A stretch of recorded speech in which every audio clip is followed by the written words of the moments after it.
वक्त हम main Korangi road के ऊपर हैं और मैं बताना चाहूँगा कि ये वाइन शॉप यहाँ पर खुली हुई है, रश लगी हुई है, पूरा शहर इन्होंने बंद कराया हुआ है और शराब जो है ये बेच रहे हैं।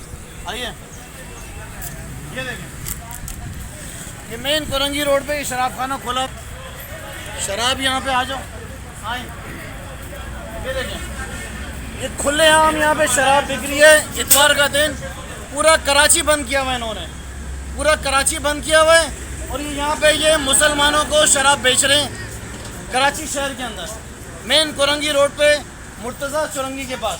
आए ये देखें, ये देखें, आइए ये इन्होंने अभी खिड़की बंद कर दी है, ये कर रही है सिंध हुकूमत, पूरे शहर का कारोबार बंद कर दिया है और यहाँ पे ये शराबें बेच रहे हैं। ये हमारे एक्साइज मिनिस्टर कर रहे हैं, ये सिंध हुकूमत कर रही है, पूरे शहर का कारोबार बंद और शराबें बेचो लाइन लगा कर यहाँ पे। ये मैं बताने के लिए आया हूँ और यही हाल पूरे कराची में चल रहा है। जितने शराब खाने हैं वो खुले हुए हैं और कराची के शहरी जो है वो कारोबार नहीं कर सकते। अभी मैं आया हूँ तो इन्होंने खिड़की बंद कर दी है। ये बच्चे ने भी मेन कोरंगी रोड से शराब खरीदी है। ये इसका चेहरा मैंने छुपा दिया, मैं नहीं चाहता हूँ उसका दिखाऊँ।